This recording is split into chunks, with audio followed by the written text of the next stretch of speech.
मुल्क भर में इलेक्शन 8 फरवरी को होंगे। इलेक्शन कमीशन ने शेड्यूल जारी कर दिया। कागजात नामजदगी 20 ता 22 दिसंबर तक जमा कराए जा सकेंगे। उम्मीदवारों की इब्तदाई फहरिस्त 23 दिसंबर को जारी होगी।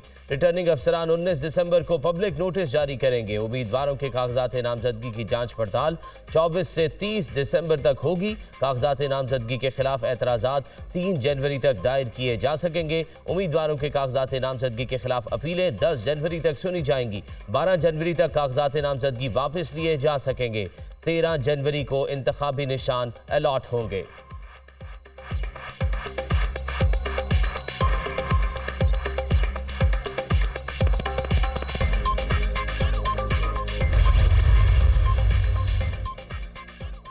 सुप्रीम कोर्ट ने लाहौर हाई कोर्ट का फैसला मुअत्तल कर दिया।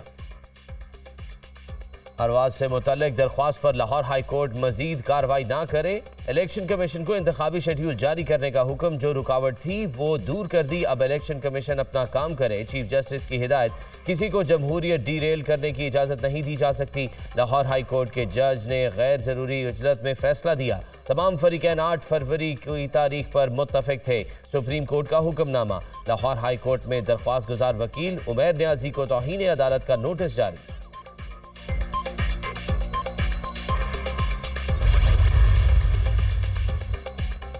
लाहौर हाई कोर्ट के जज ने मिसकंडक्ट किया है। ये कोई 20 साला नौजवान नहीं जिसने जज्बात में फैसला दिया हो। सुप्रीम कोर्ट ने कहा था कि कोई भी जमहूरी अमल में रुकावट नहीं डालेगा। इलेक्शन कमीशन ने अभी तक इंतखाबी शेड्यूल जारी क्यों नहीं किया? लाहौर हाई कोर्ट में वकील उमैर न्याजी की दरख्वास्त तो सुप्रीम कोर्ट के फैसले की तौहीन है। बहुत हैरान हूँ, अदलिया से ऐसे ऑर्डर्स पास हो रहे हैं। फैसला करने वाले जज से कह दें कि फिर वो खुद ही इलेक्शन करा दें। दरख्वास्त गुजार आखिर चाहते क्या थे? क्या एक दरख्वास्त पर पूरे मुल्क के इंतखाबात रोक दें? कल को वो ये भी कह देंगे कि अदलिया के तहत इंतखाबात पर एतमाद नहीं, तो फिर क्या होगा? इस फैसले से तो बादिर नज़र में इंतखाबात मुलतवी कराने का इरादा लगता है। चीफ जस्टिस काजी फाइज ईसा के रिमार्क्स। हाई कोर्ट के फैसले में कहाँ लिखा है कि इलेक्शन कमीशन अमले की ट्रेनिंग रोक दे? जस्टिस सरदार तारिक मसूद का इस्तफसार। सुप्रीम कोर्ट ने आम इंतखाबात केस का 6 सफ़ात पर मुश्तमिल तहरीरी हुक्मनामा जारी कर दिया।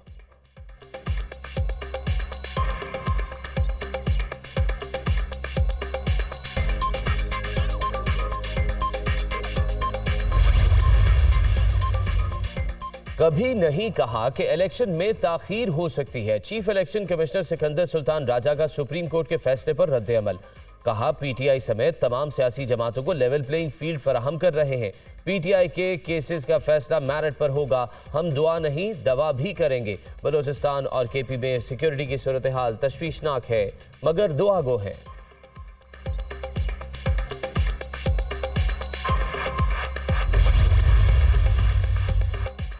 चीफ जस्टिस का नोटिस लेना बरवक्त इकदाम है। साबिक चेयरमैन पीटीआई वक्त हासिल करना चाहते थे। पीटीआई ने अपने सियासी एजेंडे के लिए हमेशा अदालत का सहारा लिया। एहसन इकबाल का सुप्रीम कोर्ट के फैसले पर रद्द अमल। पीटीआई मौजूदा सूरत हाल से निकलना चाहती है तो 9 मई के मुल्जिमान को पेश कर दे। साबिक वज़ीर आला खैबर पख्तूनख्वा के परवेज खटक का साबिक चेयरमैन पीटीआई पर सूबे में तरक्याती मंसूबे बंद करवाने का इल्जाम। दरगई में जलसे से खिताब करते हुए कहा कि साबिक चेयरमैन पीटीआई कहते थे कि खैबर पख्तूनख्वा को तरक्की की जरूरत नहीं।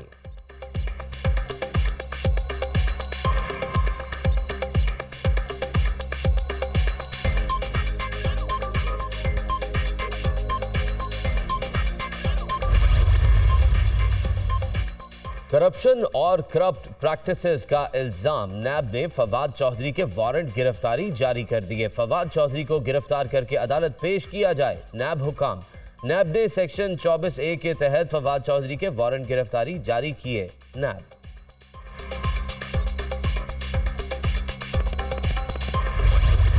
पेट्रोलियम मसनूआत की कीमतों में कमी। पेट्रोल की फी लीटर कीमत 14 रुपए कम हो गई। नई कीमत 267 रुपए 34 पैसे फी लीटर मुकर्रर। हाई स्पीड डीजल 13.5 रुपए फी लीटर सस्ता कर दिया गया।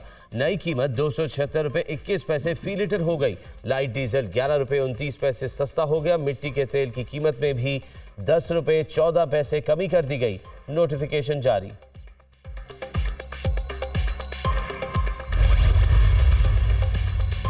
इलेक्शन शेड्यूल का ऐलान होते ही मुतअद्दिद हुकूमती ओहदेदारान अपने ओहदों से मुस्ताफी। निगरान वफाकी वज़ीर दाखिला ने ओहदे से इस्तीफ़ा दे दिया। वज़ीर आज़म ने सरफराज बुगटी का इस्तीफ़ा मंजूर कर लिया। सरफराज बुगटी अपने हल्के से इलेक्शन में हिस्सा लेंगे, ज़राए का दावा। सरफराज बुगटी का नून लीग में शमूलियत का भी इम्कान। निगरान वज़ीर खेल बलोचिस्तान नवाबजादा जमाल रईसानी और निगरान मुशीर बराए mines and minerals Umair Mohammad भी अपने ओहदों से मुस्ताफ़ी हो गए।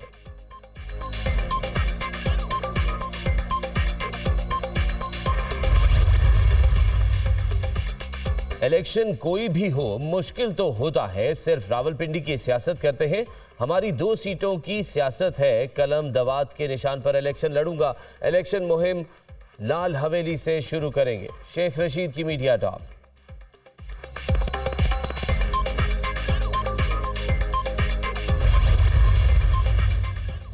आम इंतखाबात के लिए उम्मीदवारों का चुनाव। नून लीग के पार्लिमानी बोर्ड का 11वां इजलास। नवाज शरीफ और शहबाज शरीफ इजलास की सदारत कर रहे हैं। बहावलपुर डिवीजन के अजला बहावलनगर, बहावलपुर और रहीम यार खान के उम्मीदवारों के इंटरव्यूज। बहावलपुर में मुस्लिम लीग काफ के साथ मुमकिन सीट एडजस्टमेंट के तहत लीगी और इत्तेहादी उम्मीदवारों का फैसला भी मुतवक्किल है।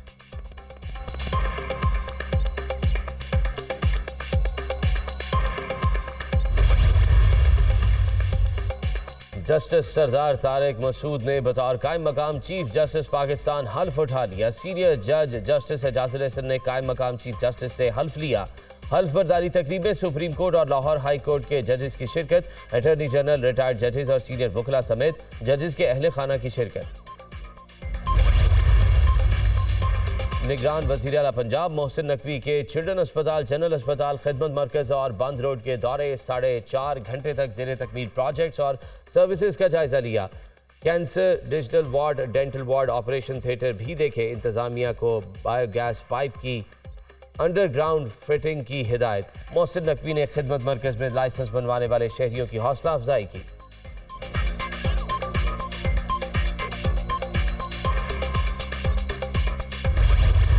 पर्थ टेस्ट का तीसरा रोज, कौमी टीम मुश्किलात का शिकार। ऑस्ट्रेलियाई बॉलर्स के सामने पाकिस्तानी बल्लेबाज बेबस। इमाम उल हक 62, बाबर आजम 21 रन बनाकर आउट। इस वक्त 8 विकेटों के नुकसान पर 241 रन बनाकर चलते बने। पाकिस्तान ने इस वक्त मिचेल स्टार्क और नेथन लियोन की 2-2 विकेटें दी हैं। इससे कबल ऑस्ट्रेलिया की टीम 487 रन बनाकर आउट हो गई। लाहौर की फजा बदस्तूर, मुज़र सेहत, फजाई आलूदगी में दुनिया भर में पहले नंबर पर। AQI 348 record. लाहौर के बाद कराची में फजाई आलूदगी के डेरे।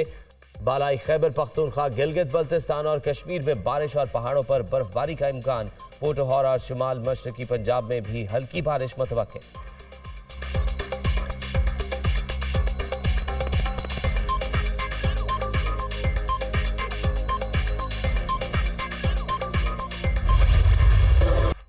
निहत्ते फ़लस्तीनियों पर इसराइल की जारहियत जारी। रफ़ा और खान यूनिस में सिविल डिफेंस के 3 एहलकार और 2 सहाफ़ी जाम बहक। बमबारी से मजीद 4 फ़लस्तीनी शहीद। रफ़ाह में घरों पर बमबारी से मजीद 25 अफराद शहीद हो गए। जंग में शोहदा की तादाद 18,925 हो गई। 51,000 से ज़ायद जख्मी। गजा पट्टी के जनूबी किनारे पर इसराइली तैयारों ने शहीद खानदान से ताल्लुक़ रखने वाले डॉक्टर के घर को भी निशाना बनाया। इसराइल की लबनान पर भी जारहियत। हिजबुल्लाह के ठिकानों पर रॉकेट हमले। फ़ज़ाई हमलों में कमांड एंड कंट्रोल सेंटर के साथ हिजबुल्लाह के फौजी मकामात को भी निशाना बनाया गया। इसराइली मीडिया का दावा।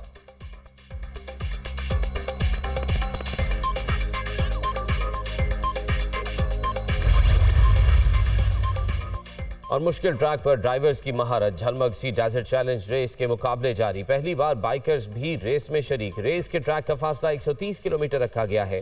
Desert jeep challenge race rally का फाइनल कल होगा।